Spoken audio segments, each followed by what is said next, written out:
helpers of the Honorable Minister Louis Farrakhan. He is our Minister of Health and the national spokesperson for the Honorable Minister Louis Farrakhan and the Nation of Islam. Help me to receive with a warm round of applause to this rostrum here at Mosque Maryam, our Minister, Dr. Alim Muhammad.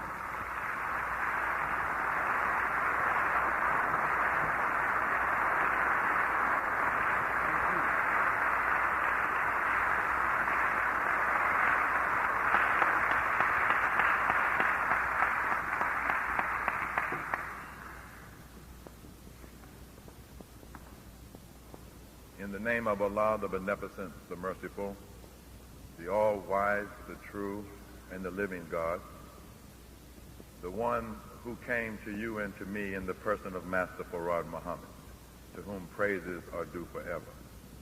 We forever thank Allah for raising from the midst of us the Honorable Elijah Muhammad.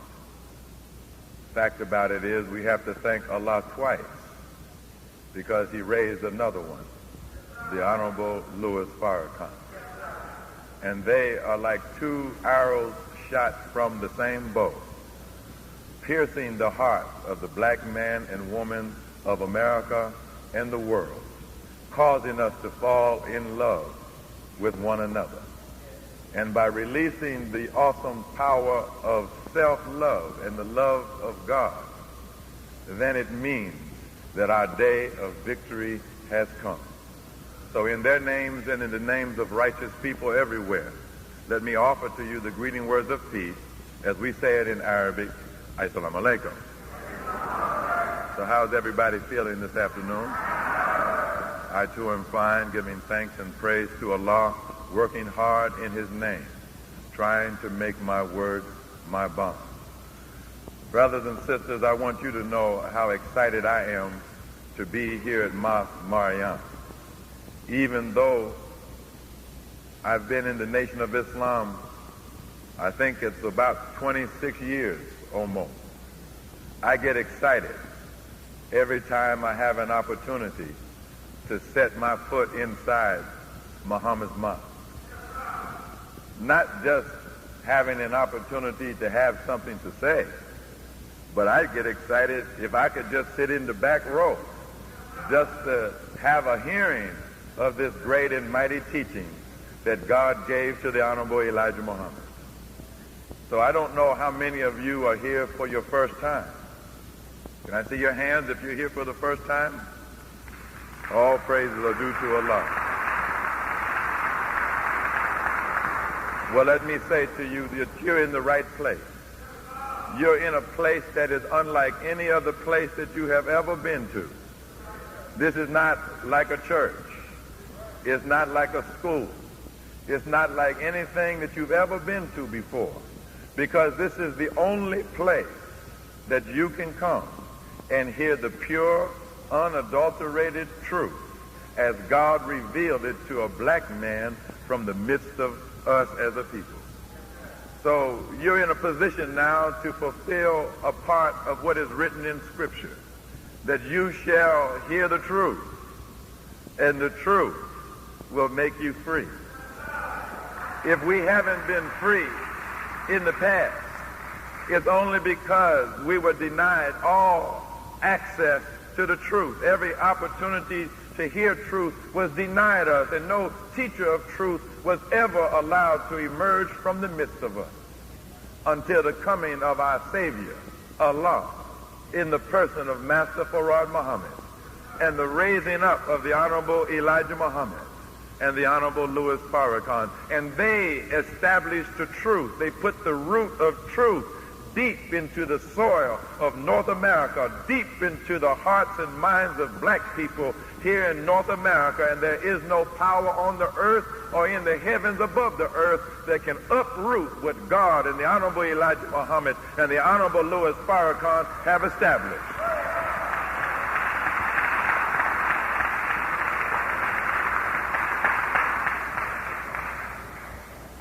Now you see, I walked in with a whole bunch of books. That's because I feel something like a professor today. I don't feel so much like preaching, but I hope that God would bless me to do some teaching. Sometimes we get too much preaching. I guess I can't really say that we get too much, because if it's the right kind of preaching, that's exactly what we need. As a matter of fact, the right kind of preaching is teaching. One just flows into the other. But you know what I meant. I meant we get the wrong kind of preaching. A lot of empty preaching. You know, walking in with a whole bunch of books can frighten Negroes. So I hope nobody got scared. There's a parable about a jackass that was on a journey, and he was burdened down with books. And it says that when he got to the end of his journey, he was still a jackass.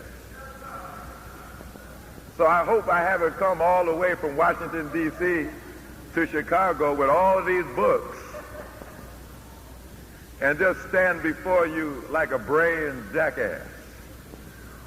I hope that Allah will bless me with something to say, some extracted wisdom from all of these books that may prove useful to you and to me. There's no point in holding a meeting, of calling people together, if people come to such meeting and then go out in the same condition that they came in. We shouldn't go to meetings like that. We should boycott such meetings. We should only be found going to meetings where you go in one way and leave out another way better than when you came. All praise is due to Allah. So I'm very, very happy to have this opportunity to speak to you.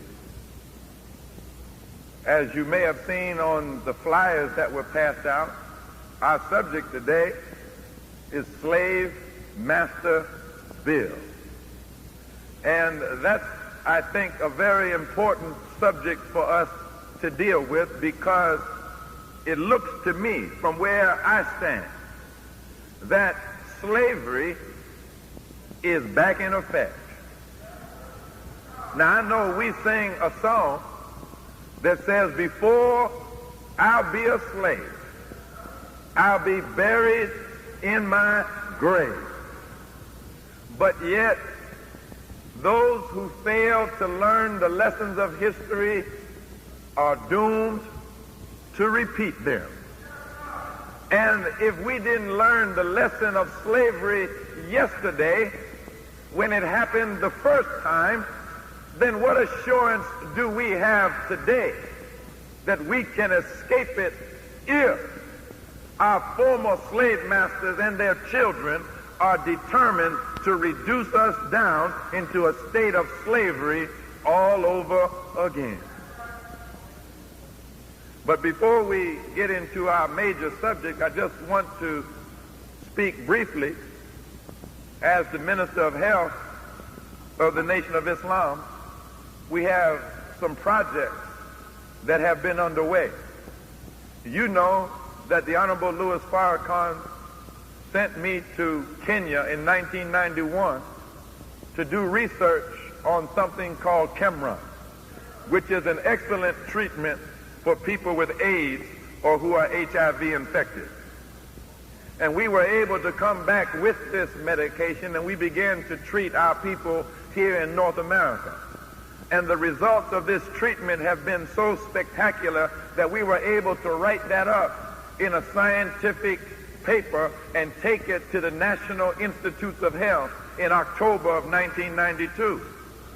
And try as they might to find a flaw in the work that we were doing, they could not find a flaw in it. They had to accept it, and they had to agree that it was time to do clinical trials. Well, to make a long story short, after 20 months of hard work and effort, anytime you're trying to get the devil to do right, you know that's a hard fight. So for 20 months, We have been arguing, fussing, and fighting, and pushing, and pressurizing, and doing everything that we know how to do to get the National Institutes of Health to make good on what they said. They said that they were going to do clinical trials, and we intended to see that they carried that out. And I'm pleased to announce that those clinical trials, inshallah, should commence either in August or September at the latest. All praise is due to Allah for the Honorable Elijah Muhammad and the Honorable Louis Farrakhan.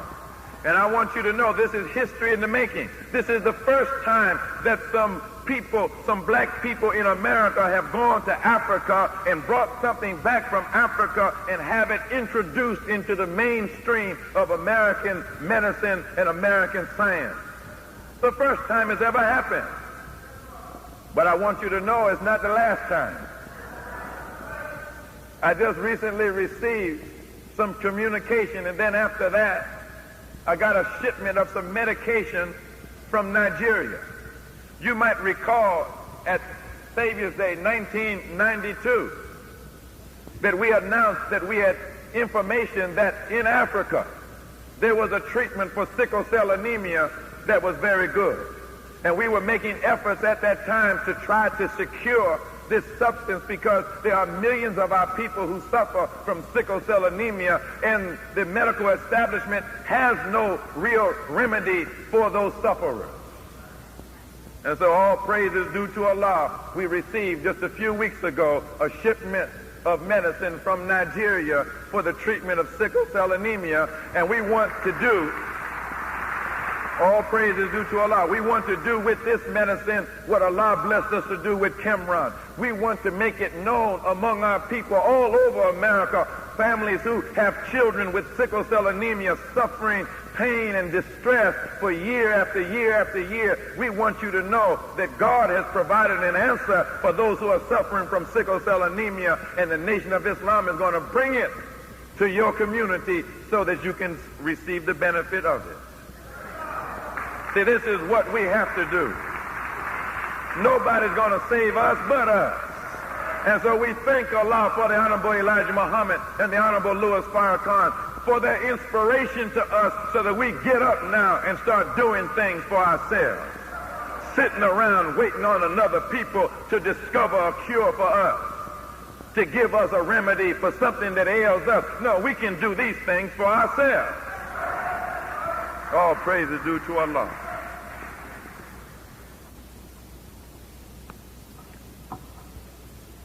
Now let's get into our subject here.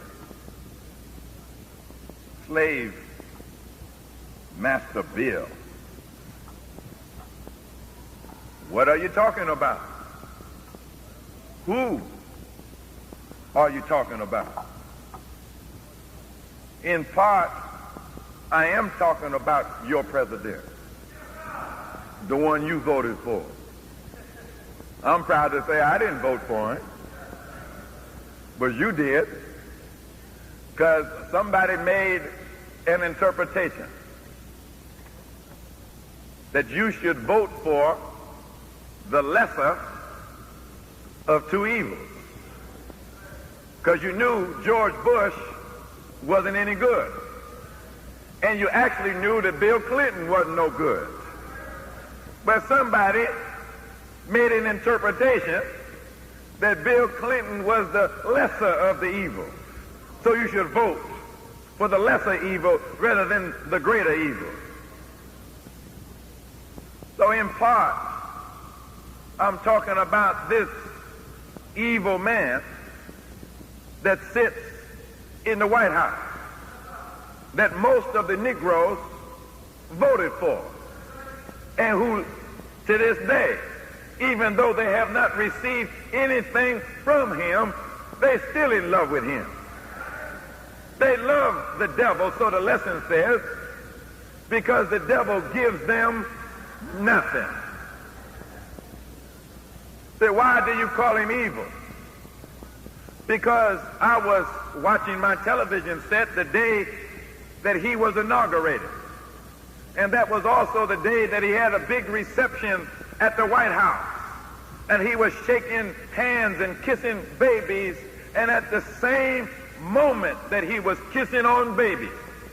He had dispatched bombing planes to Iraq, dropping bombs on innocent civilians in Baghdad.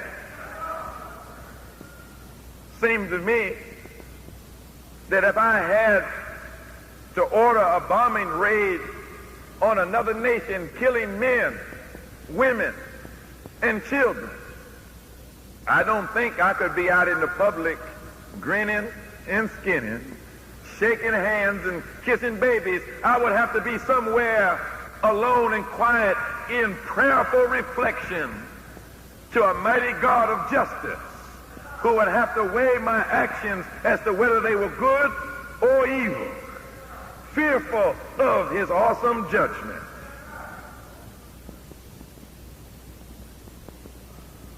This is not a good man. If he was a good man, he wouldn't be president, would he? If he's a good man, he would be the first good one that ever became president of the United States.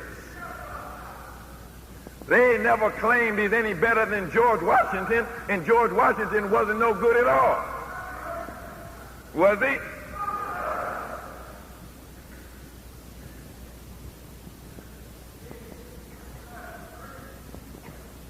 He's the lesser, they say, of two evils. He said that he was going to do something about the economy. He ran on that slogan, "It's the economy, stupid." Who's he calling stupid?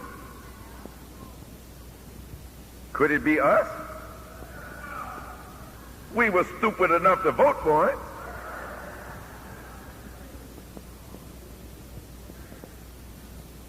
What has he done about the economy? And whose economy has he done something about? If we look at the unemployment rate in the black community, we see it continuing to go up, especially among black youth, where in some pockets, I'm sure, right here in Chicago, you have black youth unemployment of 60 to 70, sometimes 80%. And overall, the whole country, the black unemployment rate officially is between 15 and 16%. But if you put into that number those who have stopped even looking for a job, then you find that the overall unemployment rate is about 30% among blacks. And it's only about 6 to 7% among whites. You don't mind if I teach, do you?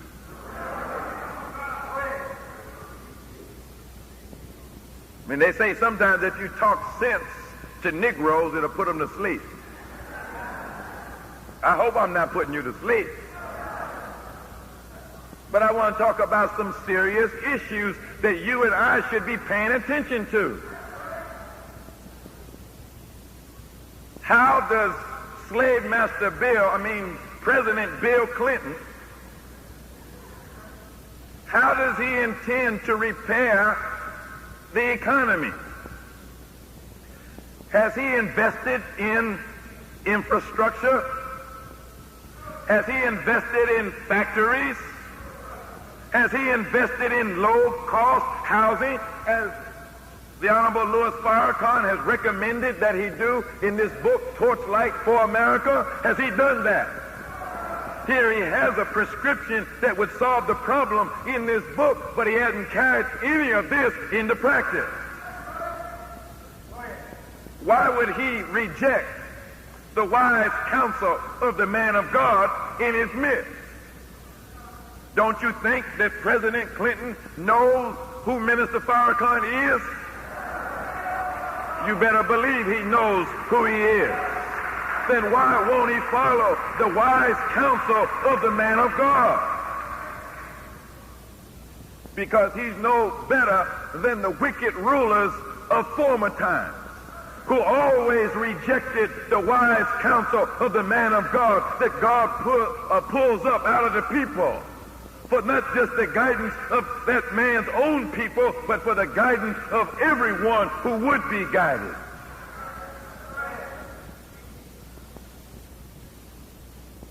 First thing he did as president was introduce what is now called the crime bill. You heard about it. Said 3 strikes, you out. President Clinton went to Congress and asked for $13 billion. By the time the debate was over in Congress, he had $23 billion. And debate and discussion has continued for more than a year. Now they got it up over $30 billion in a crime bill. Well, what is this money for? Well, right off the bat, it's going to hire 200,000 new policemen.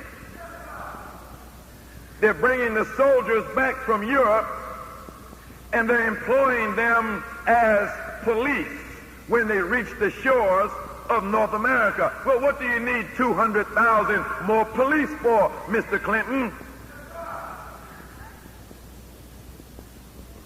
Getting ready for a roundup.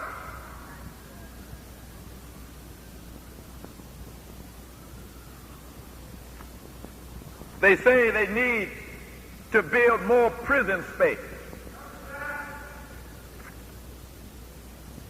What do you need more prison space for, Mr. Clinton? You already have 1 million men, most of them black men, locked up in your prisons and jails across the country. You have the highest incarceration rate of any country on the face of the earth, even higher than South Africa.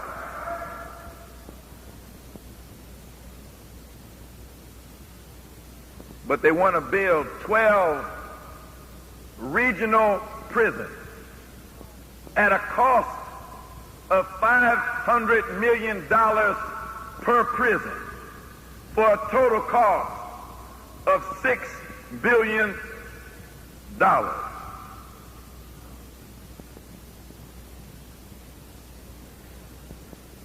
Second thing he did, he said he intended as president to end welfare as you have known it.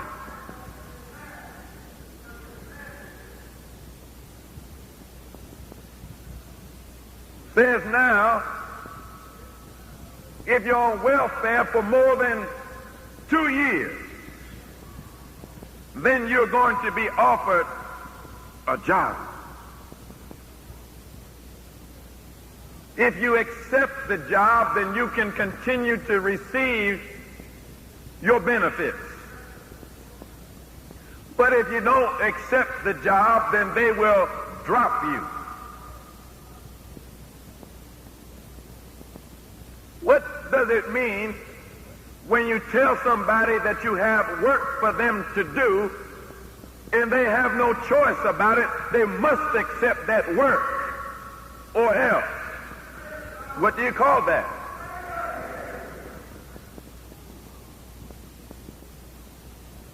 Excuse me, does this have a cord on it? Let me get to the blackboard here, or the whiteboard. We got rid of the blackboard.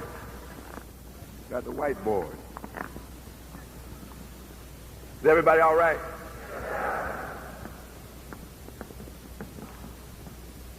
Slave master bill.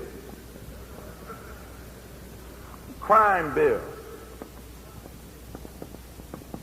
Welfare bill.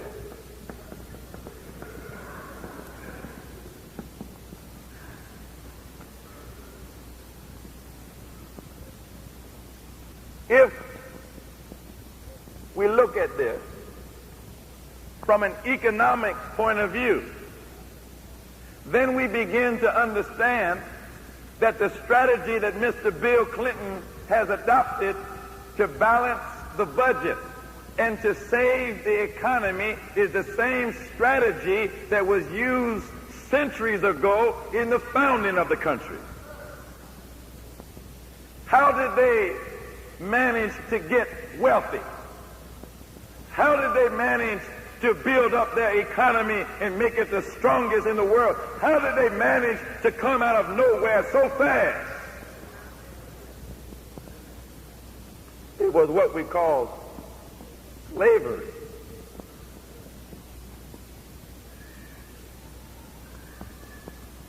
If the government, or anybody for that matter,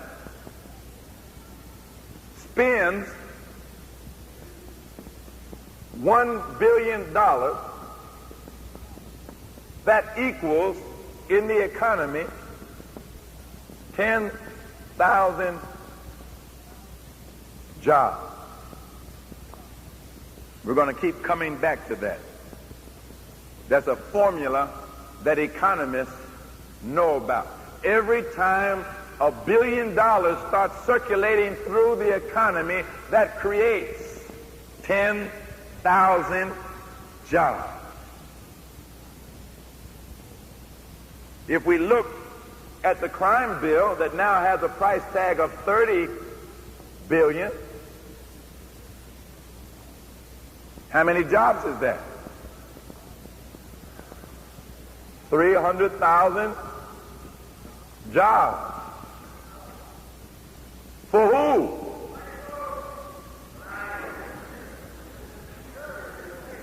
For people who arrest other people. For people who are involved in the courtroom. People who are involved in the Justice Department. People who work in the prisons. People who supply food to prisons, clothing to prisons, and supplies to prisons. People who build prisons.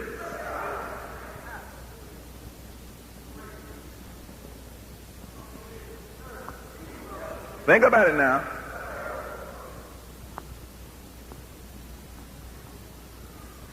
In addition to that,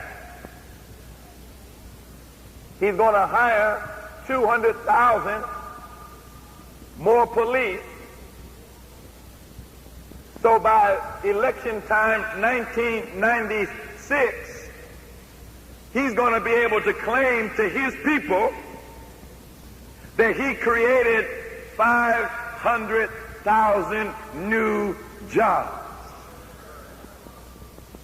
Not by building factories, not by building roads, not by improving the sewer system, not by building up the infrastructure of the cities, not by building housing, but by the incarceration of black males.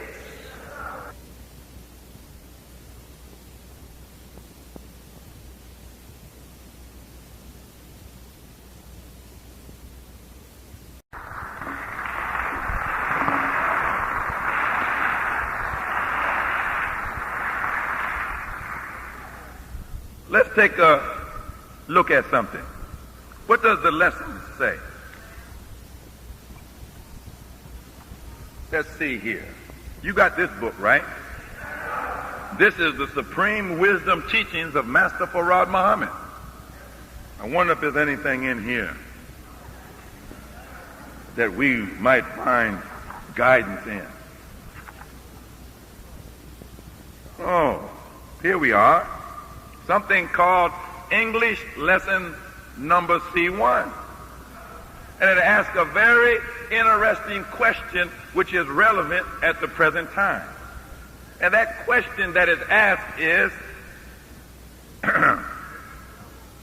can the devil fool a Muslim? What's the answer? Not nowadays. Are there any Muslims present? These are the days, these are the times that will test and prove to see whether or not there are any Muslims present. Because all that are not really Muslims are going to be deceived today. Are there some who claim to be Muslims, but they are not? This is the day that will reveal who's who and what's what. Well, weren't there Muslims in the world before now? But did the devil fool them 379 years ago? Certainly he did, even though they were Muslims then. So what kind of a Muslim is in the world today that the devil cannot deceive these ones? These are the Muslims who come under the teachings of the Honorable Elijah Muhammad, and they do not believe in a mystery God, but they believe in their Savior, Allah, who came in the person of Master Farad Muhammad.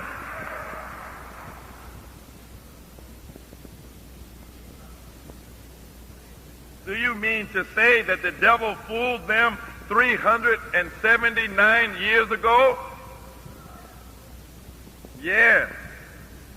The traitor made an interpretation that they received gold more than they were for their labor, more than they were earning in their own country.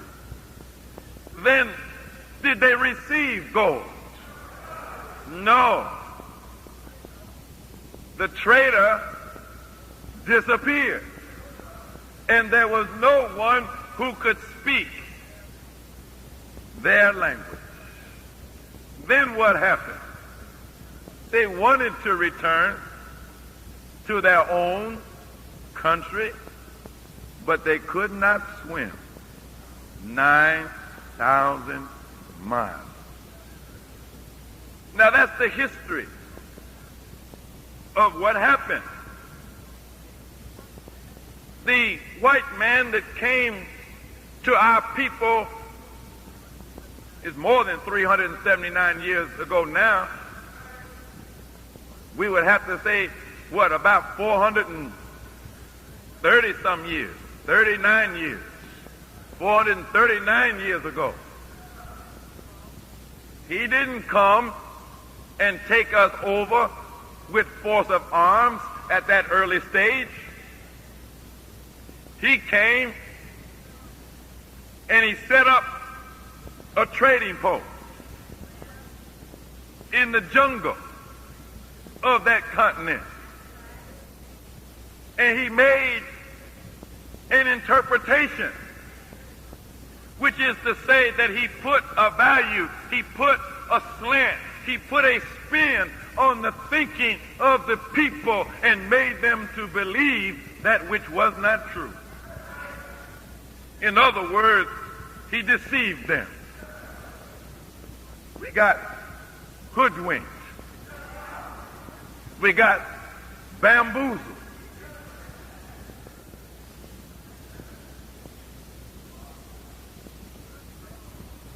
Could that be taking place today?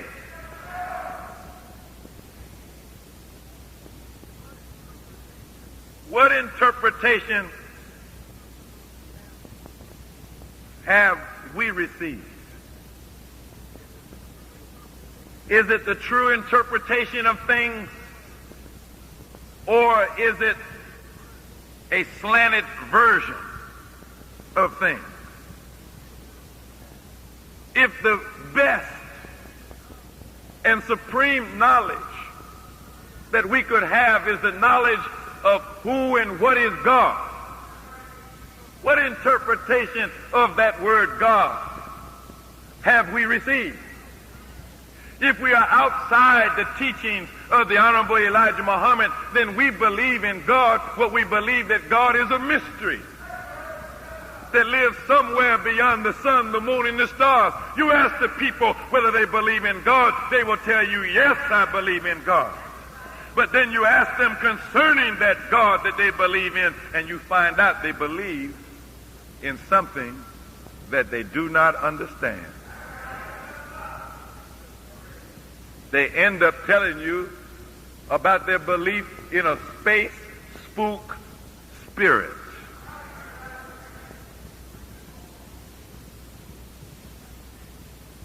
Somebody made an interpretation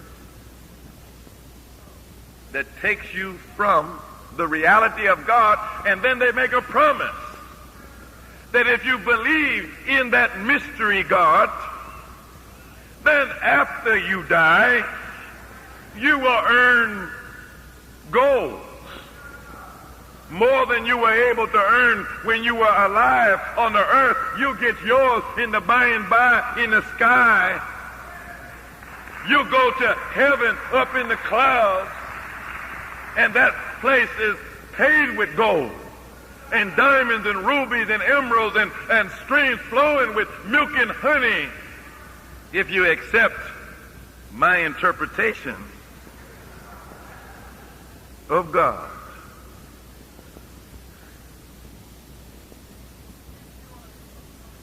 If you are a Muslim under the teachings of the Honorable Elijah Muhammad, then you know and I know that there is no mystery God. That the only God that there is the Son of Man. We're not waiting on some mystery God to bring us food, clothing, and shelter, and to give us a job.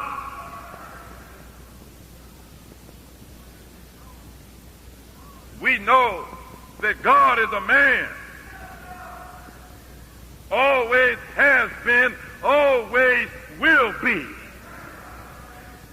And we believe in the presence and the power of God within us.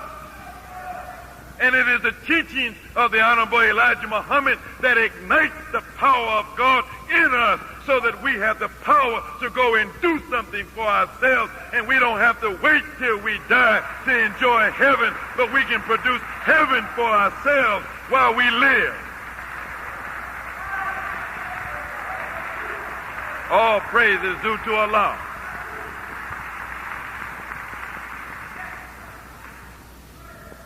So a devil coming with some other interpretation of a mystery God can't fool us today.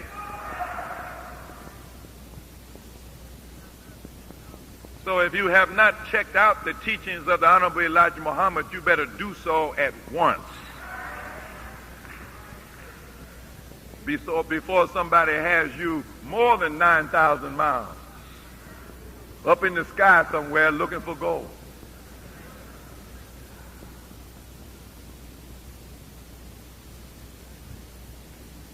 And that language you speak in sometimes in the church, in an unknown tongue, can't nobody speak that language. Don't know what the hell you say. If you start talking like that any other place on any other day other than Sunday morning in the church, they'll lock you up. Yes, they will. Say this fool done lost their mind.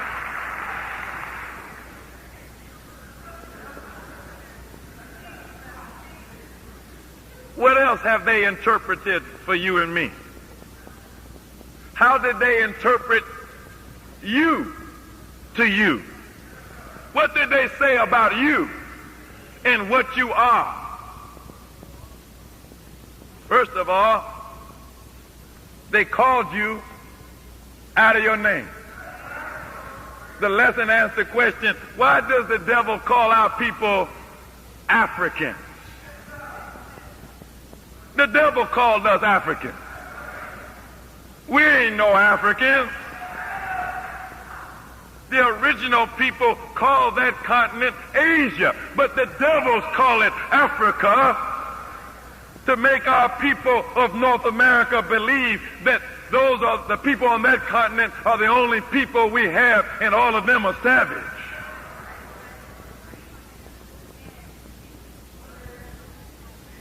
Why do the original people call that continent Asia? Because Asia is the name that refers to the entire planet. We're not restricted to one part of this planet. The whole thing belongs to the original people. You can't show me a continent You can't show me a continent on this planet that was not originally peopled by the aboriginal black people, including Europe.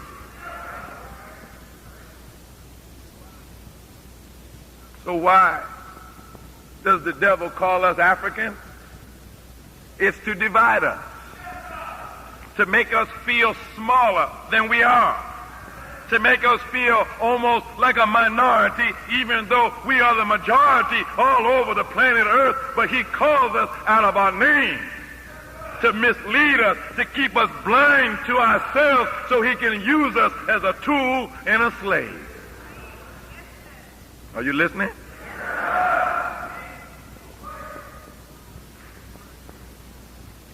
The word Asia, translated, actually means the gods. That's why we're called the Asiatic black man or black woman. You're called Asiatic because you are the actual gods of the universe.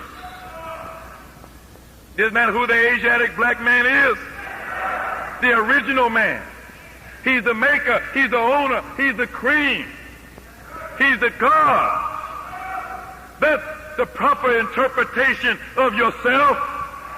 When you look in your mirror, you should be looking at God. You should realize that God was your Father from the beginning, and that you have inherited from yourself all of the characteristics of your Father, who is God. This is what Jesus told you. He gave you the true interpretation. He said, ye are all gods, children of the Most High God. Why didn't you believe Jesus? Why did you believe your enemy who called you a nigger? After he called you African, he called you a nigger. Called you everything but a child of God. Called you a Negro. You should have believed Jesus. But I guess Jesus wasn't good enough for you. You had to accept the foul interpretation of the wicked slave trader who told you that you was a nigger. Then he told you that a nigger wasn't nothing. Never was nothing. Never will be nothing. And you took that interpretation into your mind, into your soul, until you became nothing in your own eyes. That's why it's easy for you to sit around and do nothing, because you don't think that you are anything. That's why it's easy for you to lift up your hand and kill your brother or your sister, because in your mind you're not killing anything, you're killing nothing. A nigga just like me. He ain't nothing. All praise is due to Allah. And if you accept this interpretation of yourself as nothing, then the devil promises to employ you. He'll employ you forever as his tool and his slave. And since you're convinced that you're nothing, you can't imagine life without white people. What would we do without white people? Where would we go without white people? What would we eat without white people? Where would we live without white people?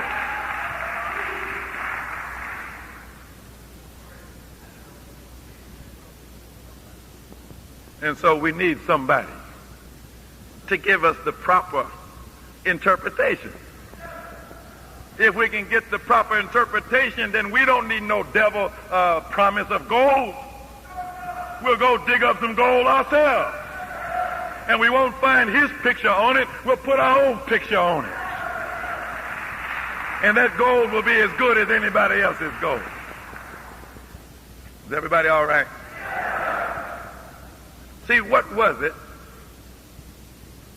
that made you or your parents or your grandparents get on up and leave Mississippi and come to Chicago?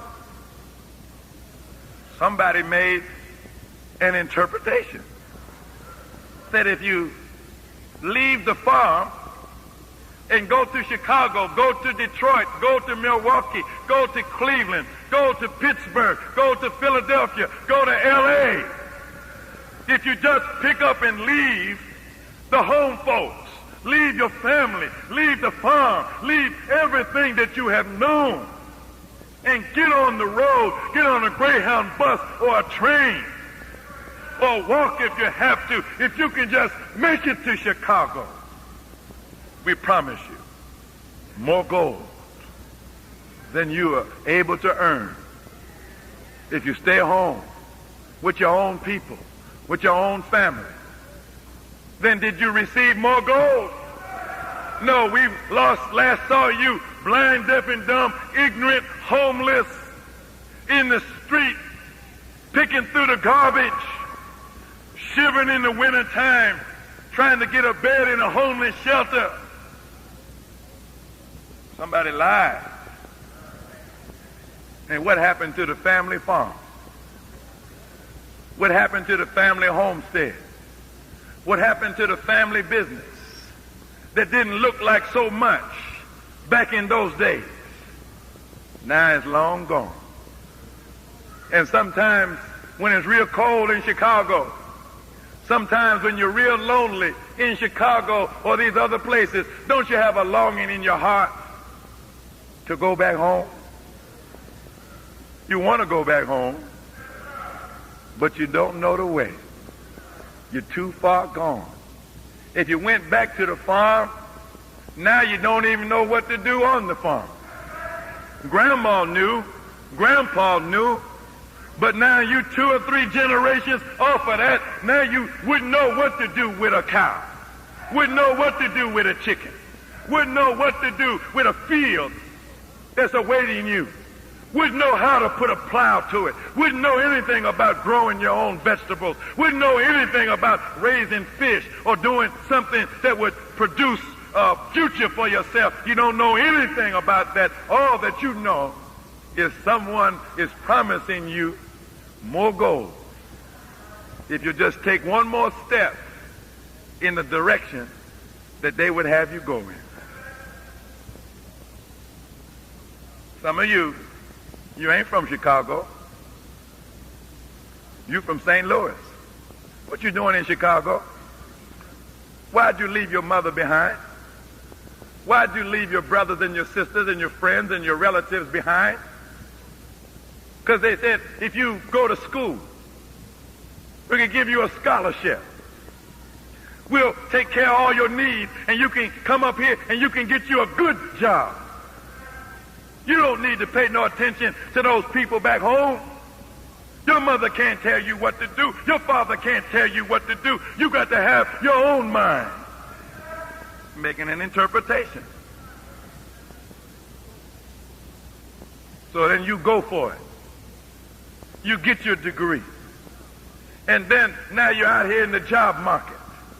And there you are with your bachelor's degree, your master's degree, your PhD degree, living somewhere in an apartment by yourself. Poor black woman, got education to the max, don't have no husband,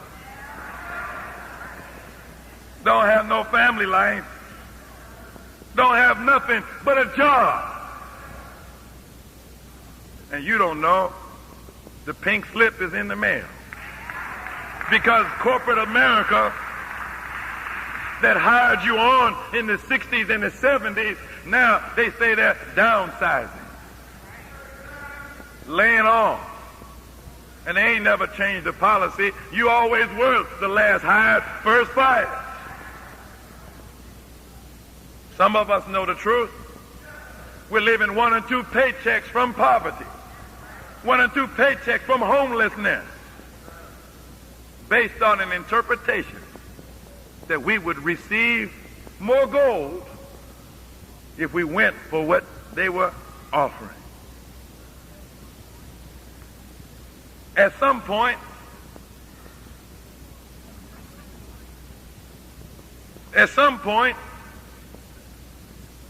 we've got to reconsider. What is more important? Am I really what the white man says I am? I'm a rugged individual. I got to make it on my own, by myself. And if I got nice clothes, if I got a nice car, if I got a nice apartment with nice furniture in it, if I got a wallet full of credit cards, have I really made it? Is that what success looks like? But I'm by myself, alienated from my family, alienated from my children, alienated from the people that I grew up with, can't go home again, not welcome nowhere. All I can do is show up at work on time, do what I'm told. I'm in an unfulfilling occupation, doing what I don't like to do, not getting nothing out of it other than a paycheck at the end of the week that I don't have anything to do with but to just throw it away on partying and good time and foolishness. Is that what life is all about? Is that how we want to live it? Are you really a rugged individualist? Do you really exist alone, apart, and separate from everybody else? Do you really believe that you don't have to worry about anybody else and how anybody else is making it? Do you really believe that? Do you really believe in individual salvation? Do you believe that you can enjoy heaven by yourself and nobody else has to be there but you? Somebody made that interpretation for you. That's why we see one another on our way to church, stepping over winos, moving past drug addicts, walking past prostitutes, walking past down and out people, walking past hungry people, homeless people, on our way to church, on our way to the mosque, because somebody convinced us that individual salvation is possible. I can make it. To hell with the rest of them niggas. I can be successful. To hell with the rest of them niggas.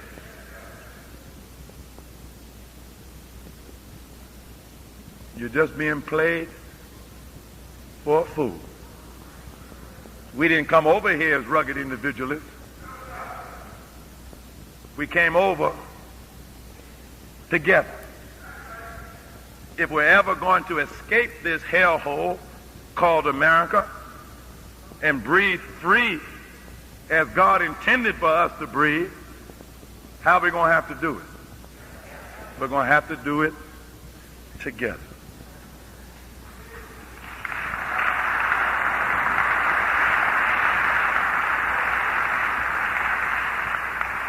Well, what I'm trying to say is the Honorable Elijah Muhammad and the Honorable Louis Farrakhan have been preaching like that to us for 60 years.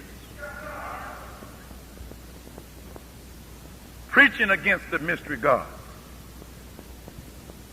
But yet you persist in your belief in a God that is not real.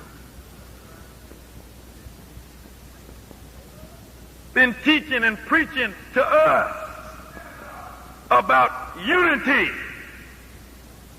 But yet, we like to put our fingers in our ears, our hands over our eyes as though we heard nothing and saw nothing, so that we might continue our individual path to wreck and ruin. How long do you think God will permit his messengers and servants to warn a people who remain heedless to the warning and who pretend as though they understand nothing and pretend as though they heard nothing? Well, the book says, as it was in the days of Noah and Lot, so shall it be when the Son of Man is come. Well, the Son of Man has come in the person of Master Fard Muhammad more than 60 years ago. The Honorable Elijah Muhammad spent 40 years in the midst of us, teaching, preaching, and warning. And now, since 1977, the Honorable Louis Farrakhan has done the same. And in his life, it's coming up now on 40 years of his life that he has given to this mission to teach a people who, for the most part, are heedless, as though they have heard nothing. Maybe it's going to take more than just teaching. With a hard-headed people. And they're not just hard-headed, they stiff-necked. And not just hard-headed and stiff-necked, but they're also rebellious. And not only that, they're easy to lead in the wrong direction, but hard to lead in the right direction. So when you're dealing with a people like that, maybe teaching just ain't enough. So in the days of Noah and Lot, they both taught of a day of chastisement. That it seems as though the people could have escaped into a better condition, but they waited so long that ultimately chastisement had to come down on them. It seems to me that we're at the point that if we don't get it together real quick, then the day of chastisement will be here. And nobody wants to see the day of the chastisement of Allah on a people, because the chastisement of Allah is severe. You think you've suffered already. You ain't seen nothing yet. No, don't clap for that. That ain't nothing to clap for. That's something to tremble over. You know, we should jump up and move out at a faster pace in following the Honorable Louis Farrakhan. Because he's the only one that can help us to escape the chastisement of God. If we escape the chastisement of God, it will be because we are closely following God's appointed servant. If we dilly-dally and meander and wander off in this direction or that direction, nobody but that one is guided by God out of this situation. And it means that if we tarry too long, then we will pay an awesome price. Now let's look at something here. They say, under this crime bill, let's look at what this means. They say 3 strikes, right? 3 strikes, you're out. Well, they lied again. 3 strikes, you're in. You know what that means. You're in for life.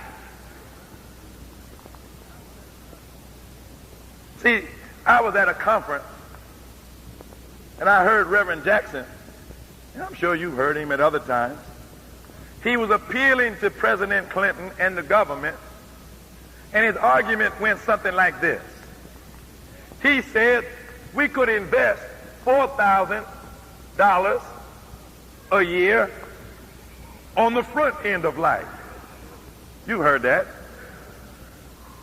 Or we may have to invest $40,000 a year on the back end of life, saying that it would cost about $4,000 to send a black man to college.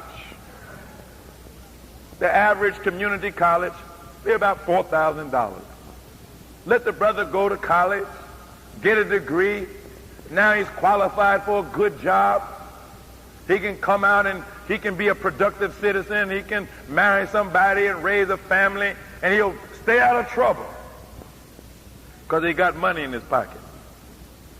But if you don't make the investment, says Reverend Jackson, on the front end of life, then he comes out, he doesn't have a skill, he doesn't have any knowledge, he tries to get a job, finds out there's no job for people like him. Now he is tempted to break the law in an attempt to get some money.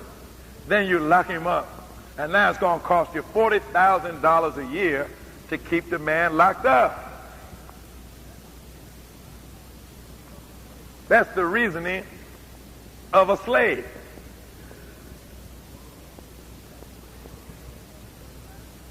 That's the reasoning of somebody who doesn't really understand the nature of America. America was not founded on freedom for all people.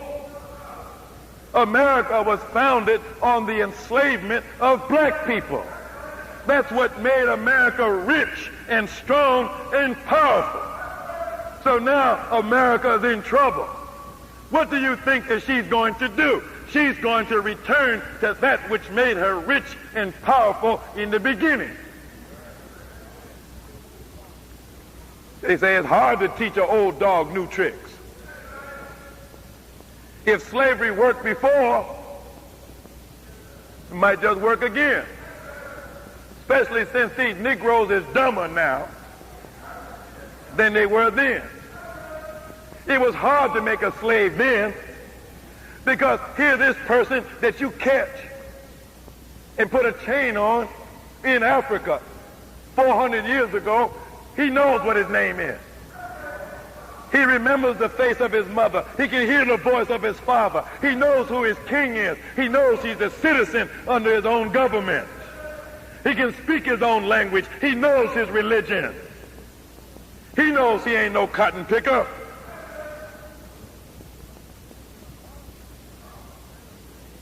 It was hard to make a man like that a slave. It's dangerous, in fact. You give a man like that an axe and tell him to chop down a tree, he's liable to chop you down. You give him a machete and say, we want you to cut some cane, he's likely to cut your head off. He ain't no superstitious, scared to death Negro. He knows the stars and the navigation routes. He'll take your damn ship over and take the ship back home. He ain't scared of water.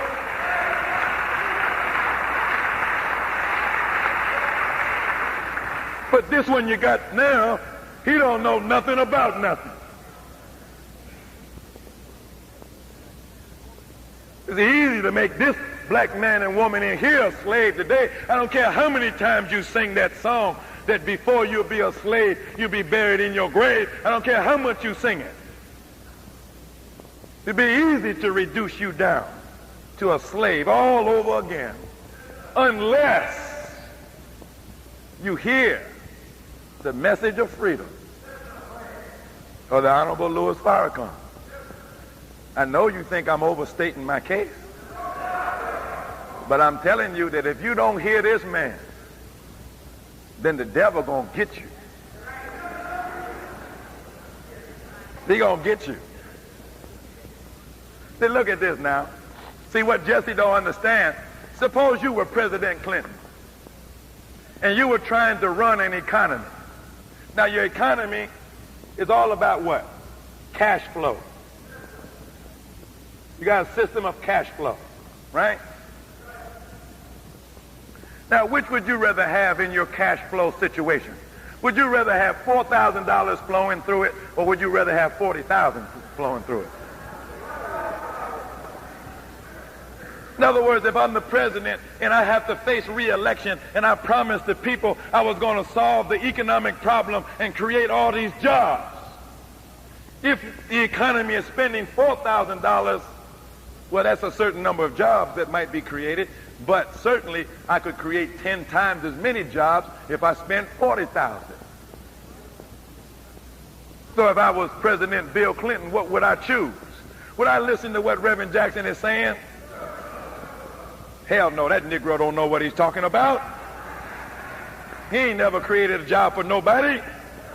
He ain't got the responsibility that I have. I got to provide jobs for all these white people who are the actual Americans anyhow. When did you become an American? The Constitution don't count you as a whole American. The Constitution counts you as 3/5, 60% of an American. That's why if you're a black person with a high school diploma, you earn 60% of what a white person with the same diploma has. If you went to college and got your degree, you earn 60% of what a white person with the same degree would earn. This is America. They do things the American way.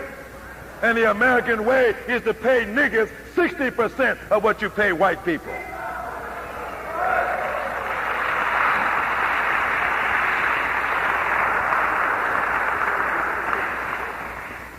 After all, these elected officials, they swear on the Bible to uphold the Constitution.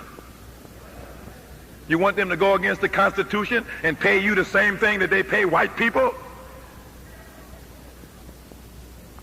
No, Clinton's going to uphold the Constitution at all costs. Keep them niggas in their place.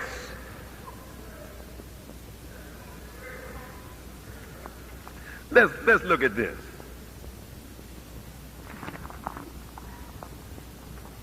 Look what happened in the real world.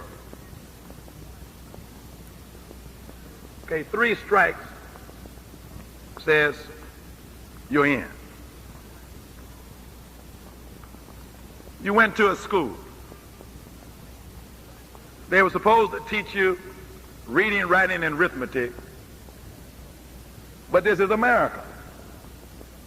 It's always been against the law in America to teach the black slave reading, writing, and arithmetic. A couple hundred years ago, they would lock anybody up that would teach a black slave to read or write. What they call the slave code. Well, nothing has changed. It's still against the law to teach a black person to read or write. But they just have to go through the motions now. So they have to keep you in the classroom for 12 years and give you a diploma at the end of it. But in that 12-year period of time, did you learn reading, writing, and arithmetic? Come out there functionally illiterate.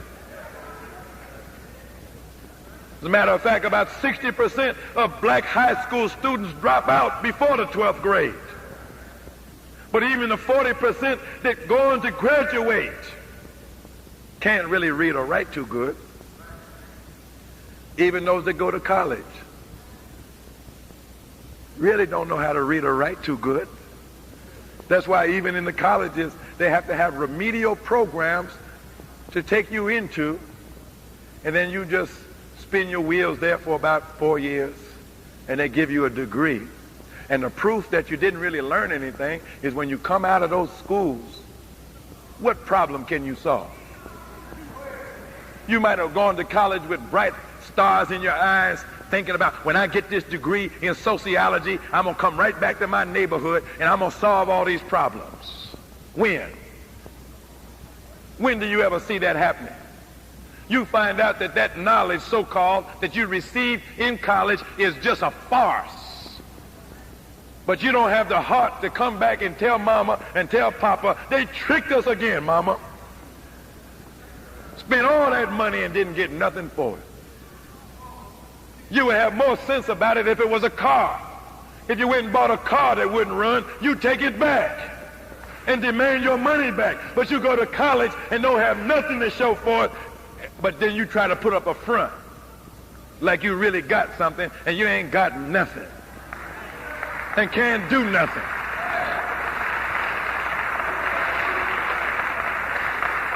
You're just what the old folks call an educated fool. I'm not trying to be negative. I'm just telling it the way it is. Because if you really did know something, you would do something.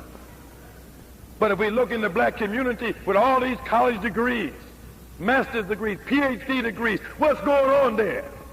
Nothing.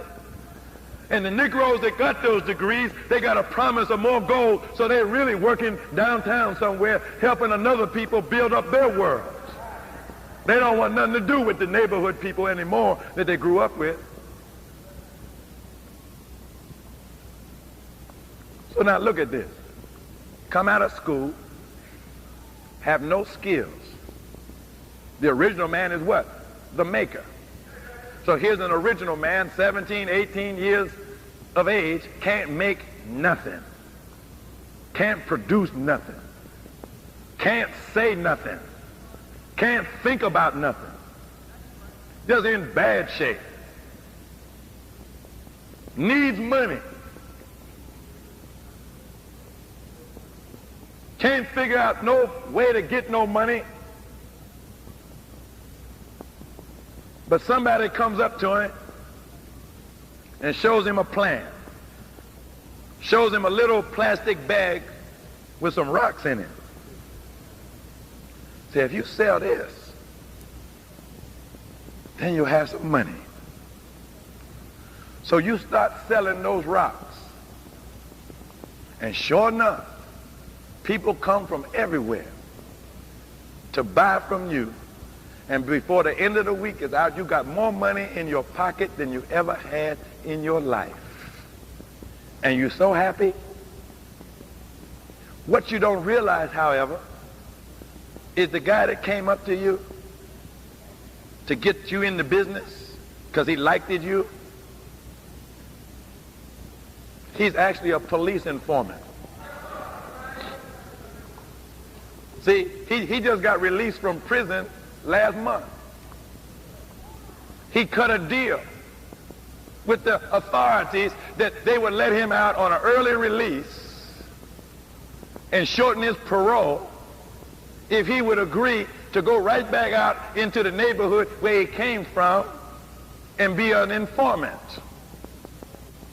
And they set him up with the drugs. He's working for the police. So now he's setting you up, isn't he? So you out there making money for a week, 2 weeks, 4 weeks, 6 weeks, 12 weeks. You think you're getting over big. Then when they decide to roll on you and pull you in, there you go. Your first strike. You go in, they charge you. They set him up with the drugs. He's working for the police. So now he's setting you up, isn't he? So you out there making money for a week, 2 weeks, 4 weeks, 6 weeks, 12 weeks. You think you're getting over big. Then when they decide to roll on you and pull you in, there you go. Your first strike. You go in, they charge you. You ain't got no money, really. Your people come down there, they ain't got no money. So what happens? You end up with a court-appointed attorney, usually Jewish. He sits down with you and says, they charge you with possession with the intent to distribute crack cocaine. You're looking at 3 to 5 years. But I had a conversation in the hallway with the district attorney, and he or she told me that if you plead guilty to a lesser charge, then they'll just give you 6 months and 1 year parole. You say, but I don't want to plead guilty to nothing. Yes, but if you go to court, you're told by your court-appointed attorney, who is defending you. If you take this case to court, more than likely they're going to convict you because you look just like the guy they saw on TV last night. You look like public enemy number one. You look like a menace to society. This image has already been created in the minds of the public, and you fit it to the T.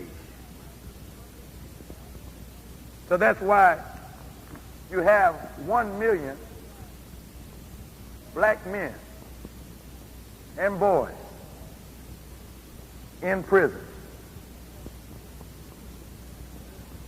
And according to Sister Ava, she said more than 95% of them, more than 95% of them never had a trial. They're there as a result of a plea bargain. What kind of bargain is that?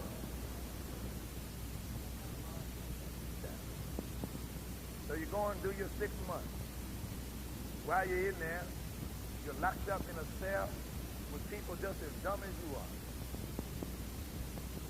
So you start comparing notes. Here's a prison full of would-be criminals who don't have any talent whatsoever for crime. Everybody in there attempted to be a criminal and proved to be unsuccessful because they really didn't know how to tell a successful lie, didn't know how to steal nothing, didn't know how to kill nobody and get away with it. That's why they're up there. So you sit down and take notes from unsuccessful criminals about how to get out and commit another crime, which of course ultimately proves to be unsuccessful. So now you got strike one, strike two. You get out the second time after maybe doing 2 or 3 years. Now you're going to go straight. See, this 3 strikes and you're out business is real. But you still don't know nothing. Still can't make anything. Can't sell anything. Can't talk yet. Can't find a job nowhere. You don't want to do wrong. But what other options do you have? You can't think of nothing. You ask your friends about it. They can't think of nothing. And so you hold on as long as you can.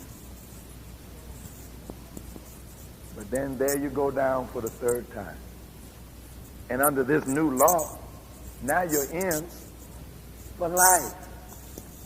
Now suppose you went to jail under this new law at age 25.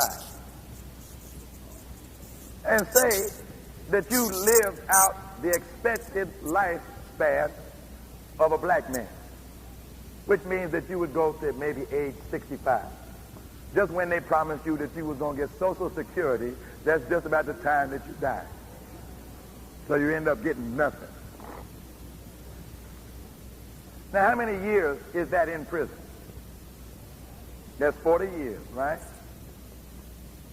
40 years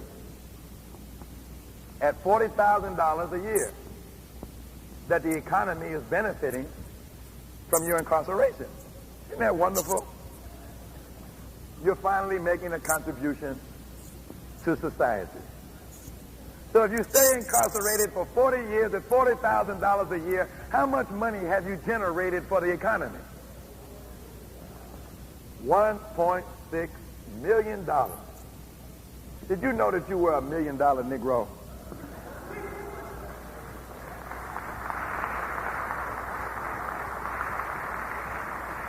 And you thought only basketball players generated that kind of money.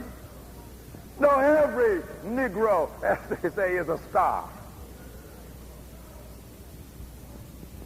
Now let's look at it another way. Suppose you manage to conduct your life in such a way that you don't get in trouble. You stay out of trouble. You stay out of jail. You never get locked up. You're just out here working in Mickey D's in some minimum. Conduct your life in such a way that you don't get in trouble. You stay out of trouble. You stay out of jail. You never get locked up. You're just out here working in Mickey D's in some minimum wage job. You ain't really got nothing, but then again, you don't really want nothing, so you content. You're out there just an average Negro working on the white man's job. Suppose you stay on the job for 40 years. Well, what does the average Negro worker make? He said 12,000. Well, the average black family income is about 21,000. So let's be optimistic and say that you're making more than the minimum wage. You got a good job. So you're making 21,000 a year. Maybe you got a college degree. You went to special training. Went to a technical institute. Got you a certificate.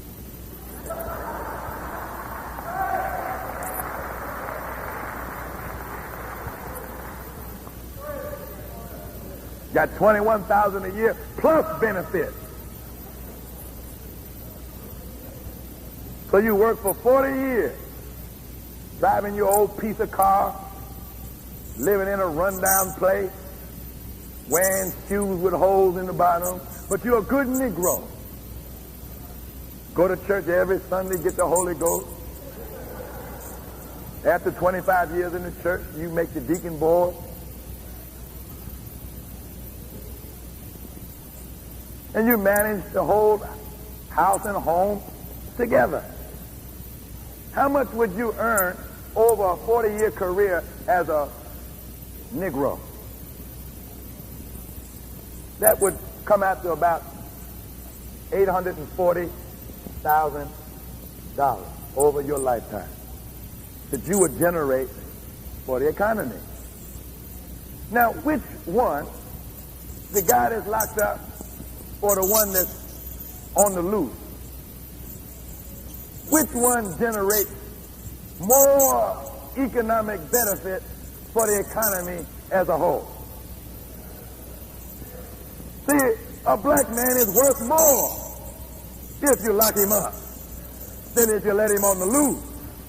If he's on the loose, he ain't gonna generate nothing because he don't know nothing. But if you lock him up, you got to pay the police to catch the nigga, to run him down and investigate him and knock in his door and drag him out in the middle of the night and handcuff him and strip search him. You got to pay people good money to do that kind of work. Then you got to take the nigga into court with his plea bargain lawyer who will cut the deal with the district attorney. How much will you deliver this nigga up for? Naturally, the district attorney, he wants to get the maximum sentence. Because if we keep the nigga locked up for 5 years, we're going to earn more than we would if we can only hold the nigga for 2 years. So they bickering back and forth, arguing over how much time this nigga going to do. So finally, they come to an agreement, and that's the deal that you hear about. Well, if you plead to this charge here and only do 3 years, then that's all it is. They want to get this business transacted as quickly as possible, get you locked up as quickly as possible. Can't spend no time in no courtroom listening to your argument about where you was on the night of. They don't care nothing about where you was and who you was with and what you was doing and what you was thinking about. You just a nigga that is a pawn in the game. So they got to pay people to process your case. And then when you get locked up there, they got to pay a guard to watch you and search you. They got to pay somebody to do the count. They got to pay somebody in the kitchen, pay somebody in the factories there where they work you for 10 cents an hour. Don't think you're going up to prison and just lay up there and do nothing. No, they're going to work you day and night for 10 cents an hour. That's what they pay in D.C. I don't know what they pay here. 6 cents. 6 cents an hour. Ain't that something? So things are no different today, brothers and sisters, than they were before. See, back in the day, they had what they called slave catchers, slave traders, slave makers, and slave masters. All of them were employed in the slave trade.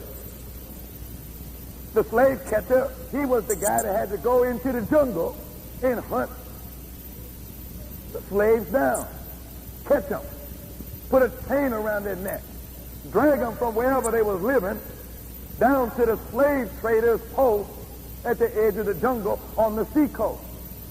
And then he would bargain with the trader for how much this nigga's worth. They would cut the deal and the slave would change hands.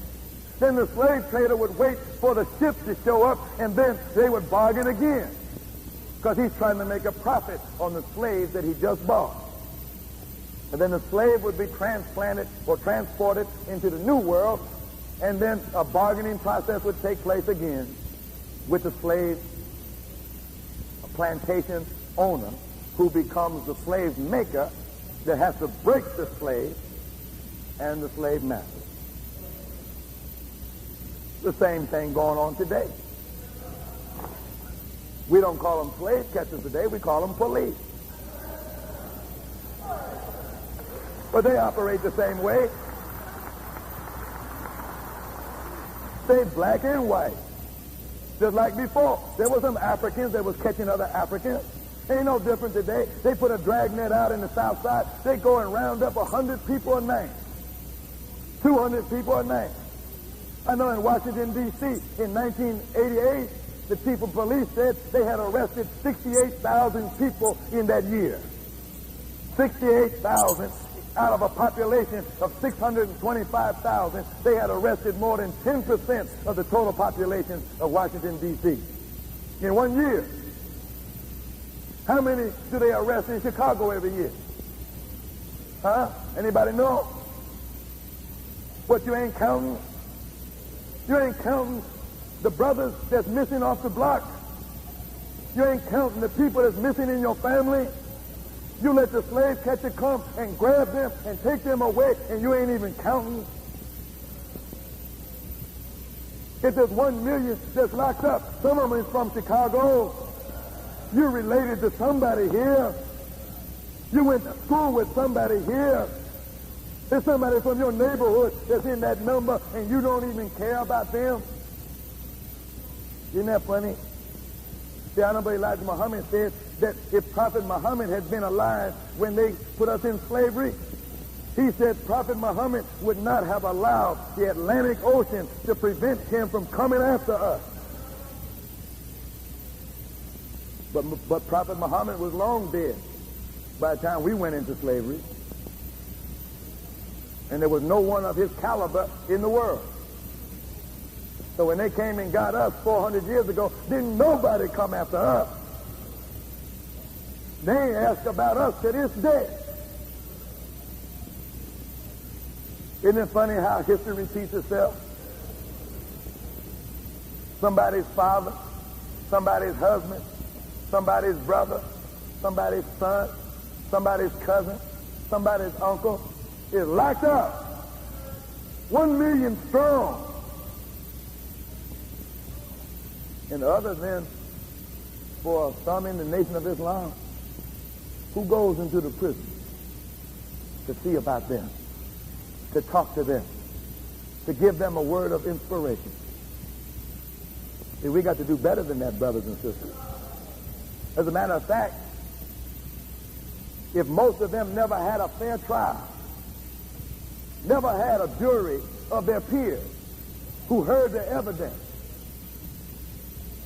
never went before a judge, just up the river on a plea bargain, then do you see why the Honorable Louis Farrakhan is demanding that they be released? This is not a justice system. It's an injustice system. In fact, it's a new form of slavery. The Honorable Louis Farrakhan says that they should be released and given amnesty for whatever they're accused of. and they should be permitted to go to Africa or some other place where they could work and create a new reality for themselves. Don't you think that would be a better plan?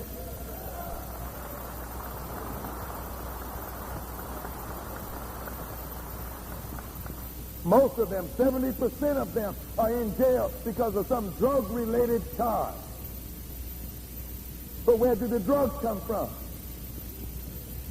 Do you grow cocaine in the streets of Chicago? Is that what those weeds are growing up in the alleyway? Is that cocaine? No, they bring that stuff in from South America on ships and planes. How many of you in here own a ship or a plane? Can I see your hands? Who owns the ship? No ship owners in here? No plane owners in here? Most of y'all ain't even got a car. Some of y'all ain't got a bicycle.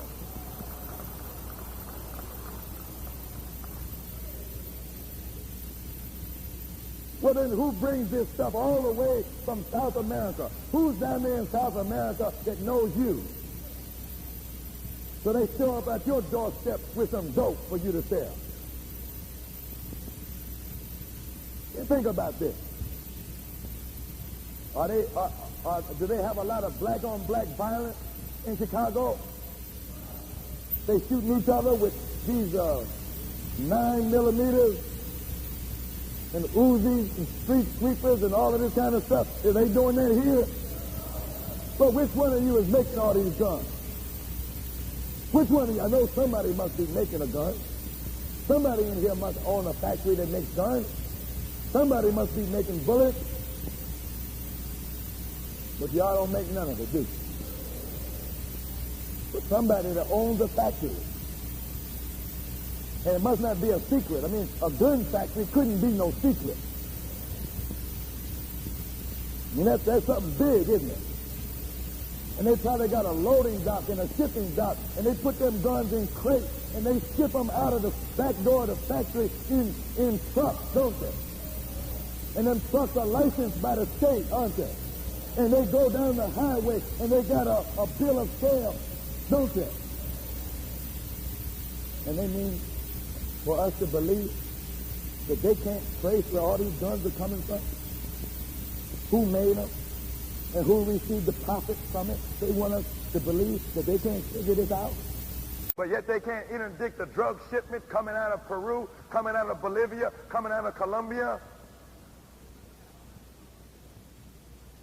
But what is the truth then? I mean, if you're a big enough fool to believe what they say about that, then there's no help for you. But you know that can't be true. And so what is the truth? The truth is that the government is a part of it. Let's look at this.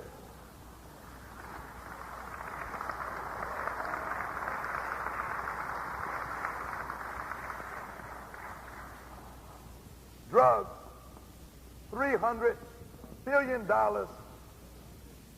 a year. They say more than that. Roughly, that's $1 billion a day in cash. Because it's a cash business, isn't it?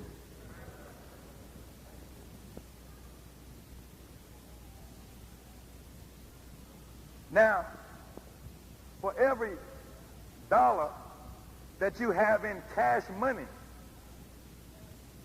when it gets deposited in these big international banks, each dollar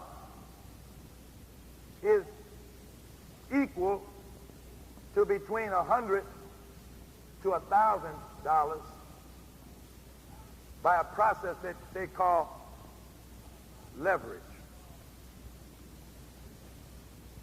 In other words, if the bank has, even the bank down the street, if they got $1 in cash, they can lend out $4 or $5.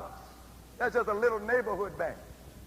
But if you're talking about these big banks, these international banks, for every $1 in cash that they have on deposit, they can lend out between $100 and $1,000.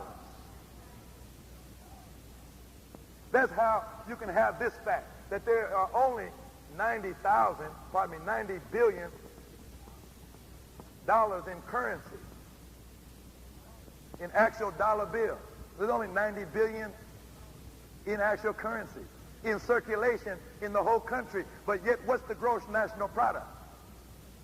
6 trillion. So it's through this process of leveraging that $90 billion in actual currency produces an economy of $6 trillion. Are you following what I'm saying? So drugs, if you keep this principle in mind, in the international financial markets, this is the biggest business. What happened in April of 1988? That's when the Honorable Louis Farrakhan gave instructions to the now Supreme Captain, Abdul Alim Muhammad, to take the FOI into Mayfair Mansions and Paradise Manor and shut down the drug market that was operating there. They came out of that very successfully, and they were given the name Dope Busters. Did you hear about it? And the Dope Busters spread all over Washington, D.C.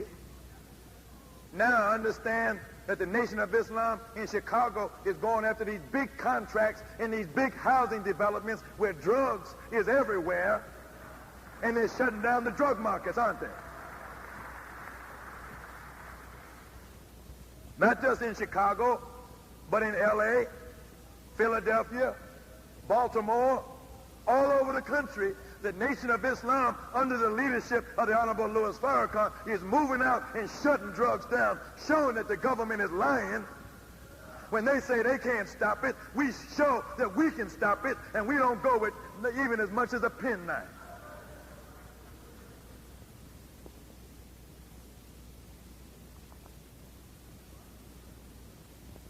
Minister Farrakhan can go to any city that he pleases and just make a call, and 10,000, 15,000, 20,000 black men will show up.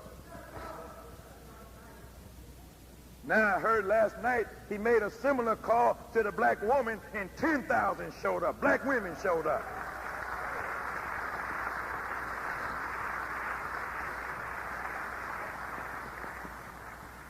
Minister Farrakhan says that sometime next year he wants to lead an army of 1 million black men to Washington, D.C.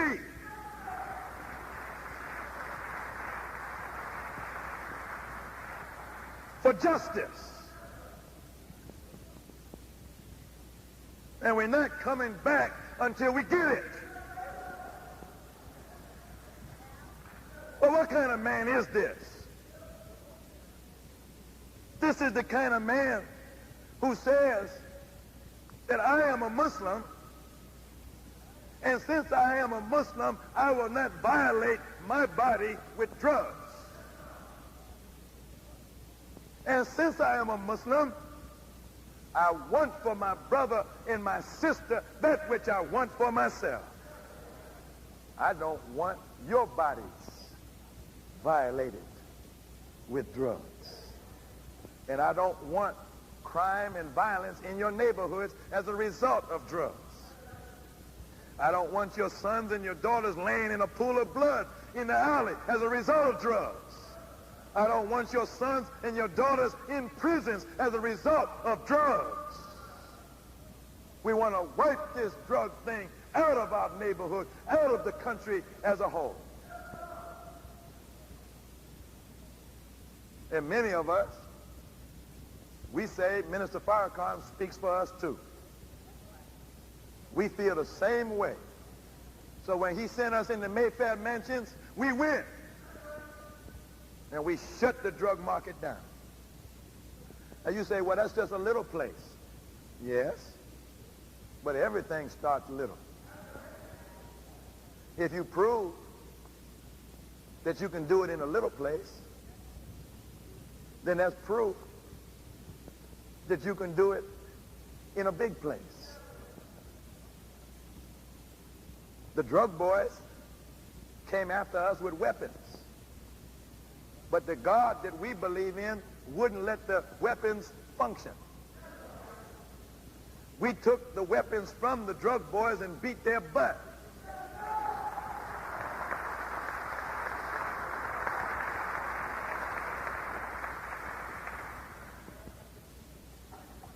See, they are lucky it was us.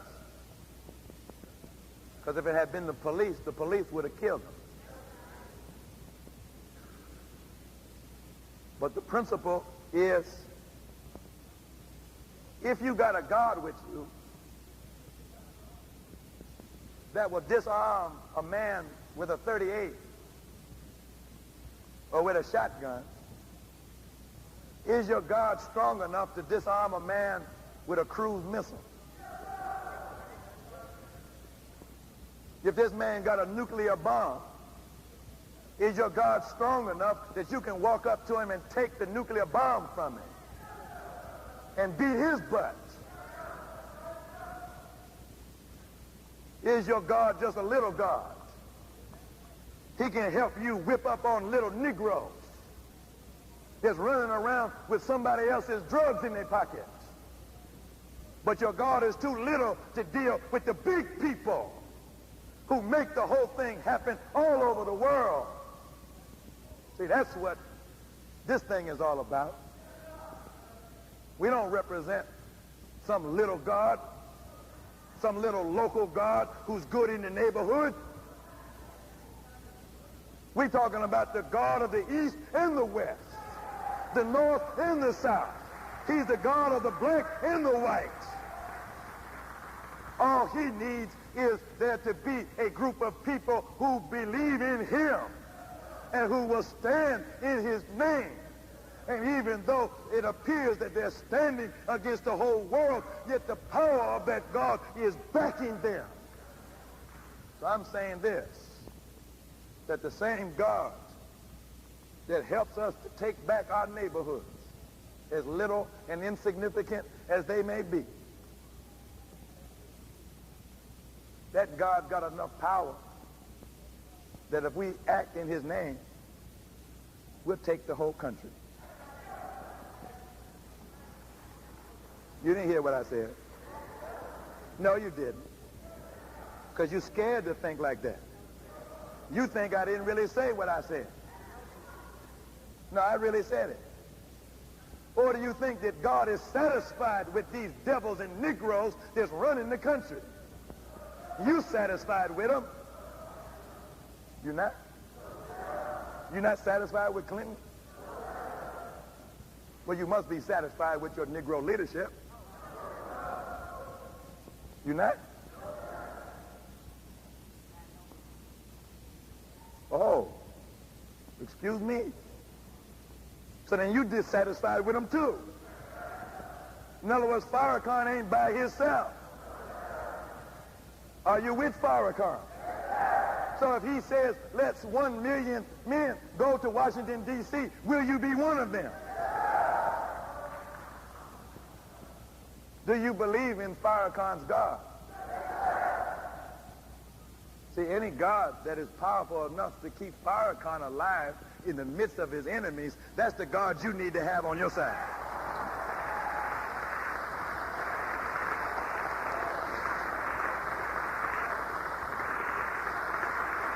All praise is due to Allah. All praise is due to Allah.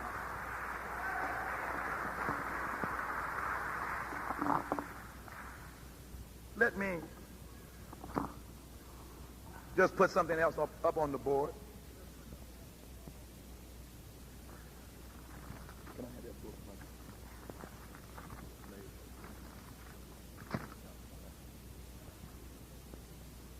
How many of you have read this book? Don't tell no lie now. I didn't say how many of you looked at the book. I didn't say how many bought the book. I said how many of you read the book? Just a pitiful few. Well, you know what white folks say. If you want to keep something secret from Negroes, put it in a book. See what I said earlier? They didn't teach you how to read. You think you know how to read. But most of us, if we sit down with a book and open it up, in 5 minutes we're asleep.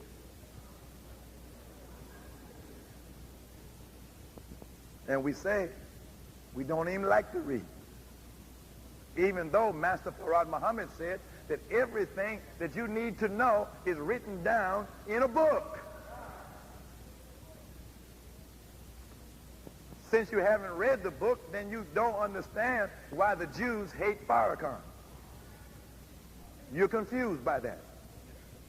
If you would pick up the book and read it, then you would understand why they hate him so much. A guilty person always hates somebody who would stand up in the public and tell the truth.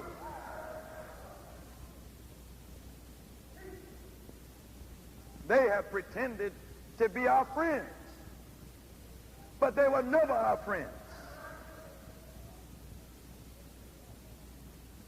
When we talk about trading, business, commerce, import, export, trade, shipping, and planes, who controls that? Sure they do. Am I anti-Semitic to tell the truth? If I state the obvious, that you could go to any library and look up in any book and find out that all of this is true, does that make me anti-Semitic to say it? Why do they get upset and angry if someone bothers to point it out? It's because the truth, which is like a light, it shows up everything, good and bad. And some of the people who have pretended to be such a good people, they're not really good at all. And then they lied on other people and said they was no good, but those people would find out, if they knew the truth about themselves, that they're not as bad as everybody said that they were. Well, the day of truth is here. So I want to show you something out of this book.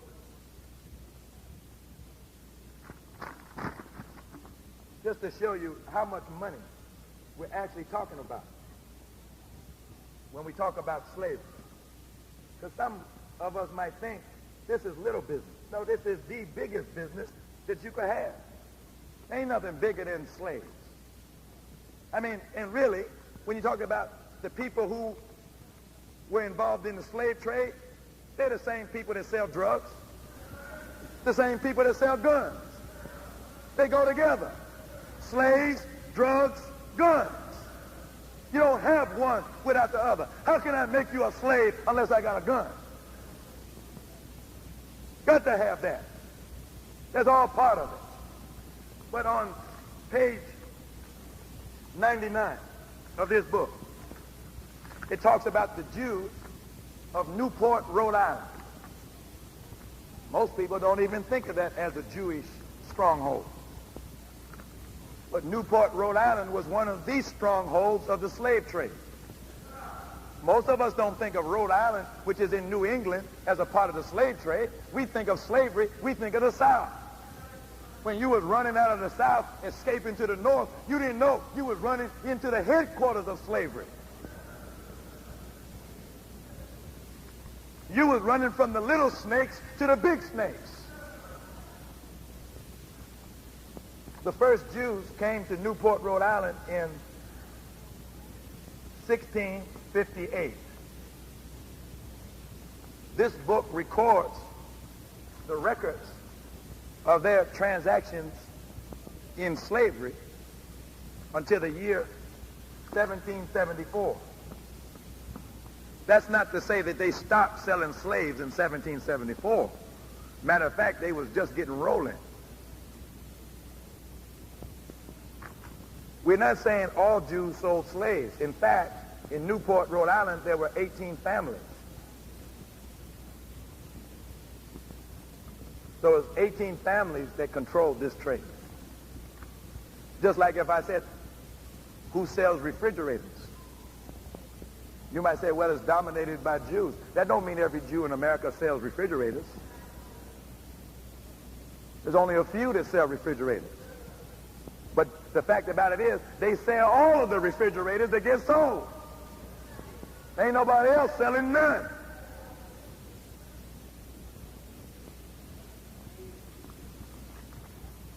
They operated between 100 and 150 ships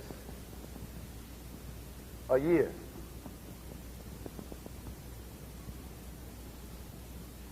On every ship, they had at least 80 to 100 slaves. And this was just one route from Newport, Rhode Island to Kingston, Jamaica. Not to say that they didn't have other routes, but this was just one of their major routes from Newport, Rhode Island to Jamaica. How many years is this? This is 116 years. So for 116 years, they transported, say, an average of 90 slaves in an average of 125 ships. Now, if you do the math, that turns out to be 1,450,000 slaves. Now, what kind of business was that? That's a lot of people, isn't it? For 18 families? Look at that. Between 100 and 150 ships is what they were operating. If you were operating 100 ships a year, that means, let's see, that's 2 ships a week. Or at 150, that's 3 ships every week loaded down with slaves taken off towards Jamaica. That's a booming business, isn't it? You talk about waiting until your ship comes in. They got a ship coming in 2 or 3 times a week. Now, I got a book. We had the other book, brother. You don't mind if I... See, we have to overcome our fear of books. Now, this book I picked up on a bargain bin. I think I paid something like $2 for it. It's titled A Slaver's Logbook for 20 Years Residence in Africa. The original 1853 manuscript by Captain Theophilus Kono. And it's the diary, really, of a slave trader. And it details everything he did every day for 20 years. Now, there's a lot in here that is very, very interesting. But I'll just read just one paragraph. This is a day at the slave trader's post where a caravan loaded down with slaves has just arrived. And he's describing how they barter for the slaves and what price they pay for slaves. He says, slaves we purchase at the rate of 100 bars each. The bar is calculated at a $50 value, but 1.5 pounds of tobacco is a bar. 1 fathom of common cotton cloth is a bar. A pound of powder is a bar. A common soldier's musket is 12 bars. Therefore, when slaves were purchased for tobacco, notice it's a drug. When slaves were purchased for tobacco, 150 pounds, the real value paid was $18. When made in powder, 100 pounds each, $20. When they say powder, they're not talking about powder cocaine, they're talking about gunpowder. So when they made the purchase in powder, they paid $20, the equivalent of $20 for each slave. And as we paid $3 for English muskets, we seldom purchased slaves for that article alone. Then it goes on to say women slaves, there was a 20% deduction for the women slave. Unless she was pregnant, then she got more. And so much for children, so on and so forth. But the point I'm trying to make is that in Africa, at the slave fort or trading post, they paid $18 per slave. That was the going rate. In America, when they sold the slaves at the auction block, according to the Secret Relationship book, There was quite a variation in price, but looking at all of the quoted prices and taking the average price was around $1,300 per slave. Meaning that whoever owned that ship could buy a slave for $18 and then get it across the Atlantic Ocean and sell the same slave for $1,300. Is that profit? That's some profit. So now, if you say that 1,450,000 slaves were sold over a 116-year period of time by 18 families, what you come out with is about $1.8 billion that these 18 families received, which is to say that each family took in a profit of about $100 million. Can you see why they got money? I mean, now this is talking about at a time when the dollar was really worth something. This ain't these bogus dollars that we are dealing with today. I mean, that was some real money. And if they had the equivalent of $100 million per family in 1774, what do you think that money has grown into by today?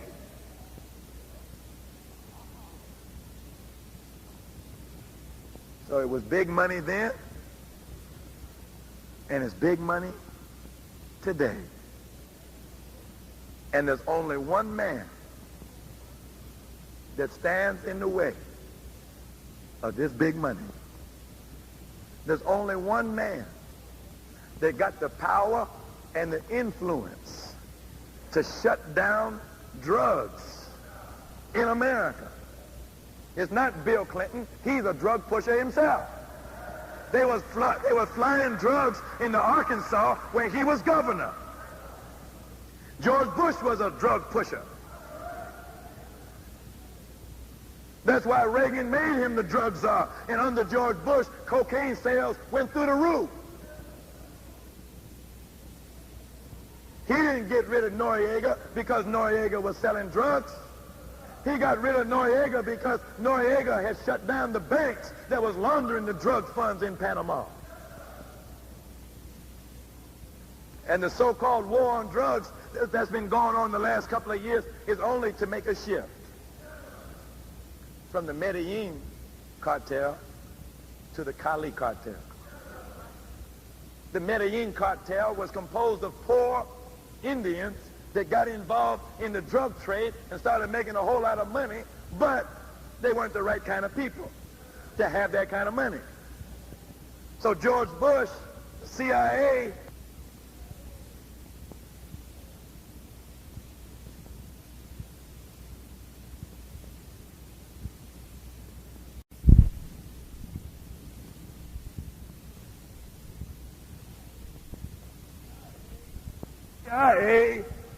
Mossad, and the rest of them started a campaign against the Medellin drug cartel.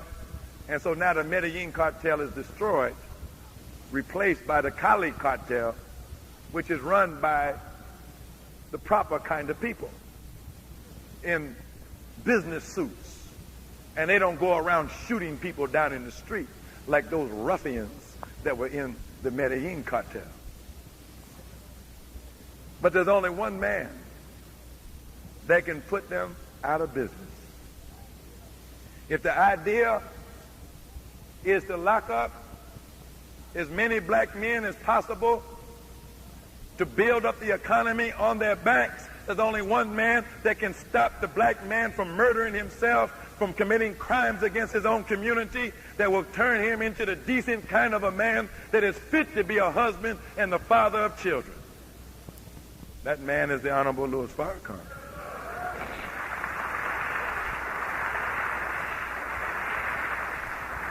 There's only one man that can prevent us from descending again into slavery. There's only one man that has put forth a program that will be a safety net once welfare, as we have known it, has been destroyed. There's only one man that got a plan for the black family, that got a vision of a future for the black nation. There's only one man that can offer you a way out of the hell that is soon to descend on your head. There's only one man that can counter Bill Clinton. There's only one man that can counter the United States Congress. There's only one man that can counter these Uncle Tom traitors that are so-called leaders for you and me. And that one man is the Honorable Louis Farrakhan.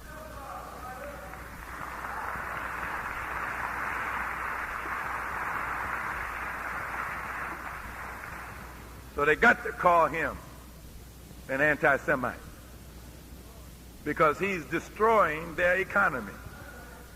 That's one of the reasons they had to crucify Jesus, was because he threw the money changers out of the temple. And they didn't play that. You start messing with our money, you're messing with our God.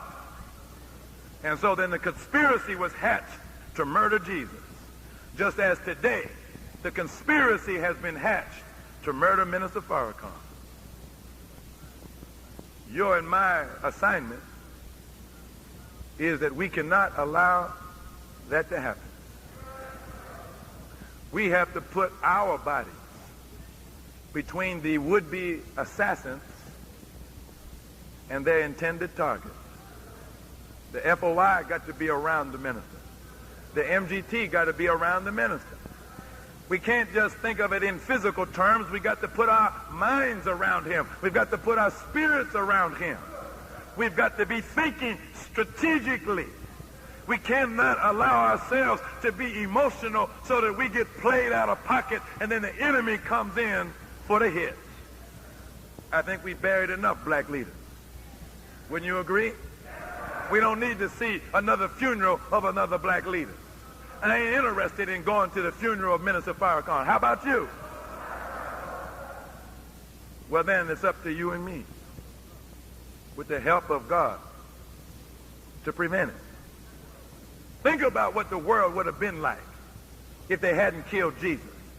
If Jesus had had better followers than he had, but he had a bunch of worthless, sleepy-headed, ignorant followers, scared to death followers who couldn't see the handwriting on the wall, so they sat around and did nothing. Well, I certainly hope the Honorable Louis Farrakhan got better followers than that. When they came for him, those followers of Jesus, they just opened up a way and let him come, instead of opposing them with all due force that was necessary to protect their man. He might have got mad at him. Said, Peter, you shouldn't have done that. Matthew, you shouldn't have done that.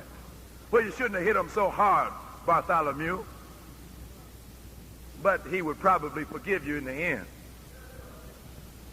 since he would realize they were trying to kill me. And they who loved me were trying to protect me. I'm saying today, we have to do what is necessary to protect the life of our brother. Make no mistake, the bullet that found Brother Khalid Muhammad was actually a bullet that had Farrakhan's name written all over. You know how a pool player, he might knock the ball against the side of the table. He ain't trying to hit the side of the table. He's trying to bounce it off that and put it in a pocket on the other side of the table. We can't be foolish and not see what is taking place.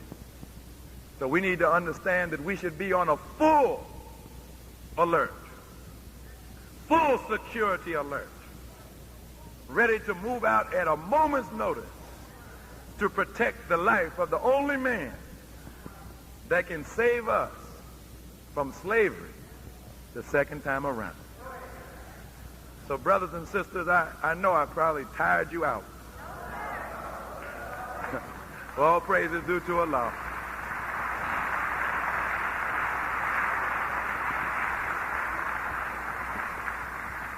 This is not an easy kind of a subject to listen to. It's certainly not an easy one to try to deliver, because there's so much information that needs to be imparted. But you know, you should look at people like me, people like Brother Minister Ishmael and others who stand before you trying to impart a little bit of what we have found out. You should just look at that as a signal to you that you go get the books and you start digging into the books yourself. Because ultimately, you know what? Each one of us has to work out our own salvation. You're not going to get any credit for what Minister Farrakhan knows. You're not going to get any credit for what Minister Ishmael knows. You're not going to get any credit for what I know. Who are you going to get credit for? You're going to get credit for what you know. So go on into the books. Be a student.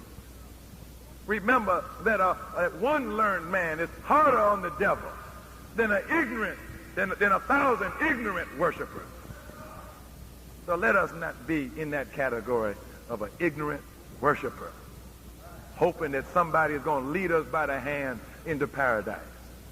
Well, maybe they will, but let's not take no chance on that, because we don't want to show up in paradise ignorant as hell.